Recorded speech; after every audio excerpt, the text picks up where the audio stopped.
ഈ ഗതികേട് വേറെ ആർക്കും വരല്ലേ ഈശ്വര. ഇത് അപ്പച്ചന്റെ പാസ്പോർട്ടാണ്, അമ്മയുടെ പരിപാടിയാ.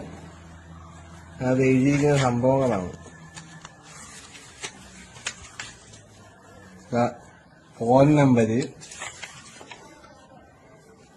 ഇന്ത്യ എംബസി പോലും ഇതൊക്കെ ചെയ്തിട്ടില്ല.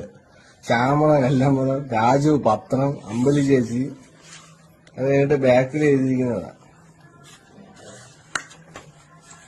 കണ്ട, ബിന്ദുവിന് 2000 രൂപ കൊടുത്ത് കല്യാണത്തിന് 1000, തുളസിക്ക് 500, എണ്ണ 500, മല്ലിപ്പൊടി. ആ ചേച്ചി 1000 കൊടുത്ത് ചിട്ടി. ബാക്കി പക്രുവിന് എനിക്ക് വലിയ കണക്കുണ്ട്, 6000, 2000. പിന്നെ കല്യാണത്തിന് 2000, മാവേലി സ്റ്റോറിൽ 500, പണയം 5000. ഇത് ഗതികേട് വേറെ ആർക്കും വരല്ലേ ഈശ്വര. 1000, പെട്രോൾ 500, മാവേലിയിൽ 500.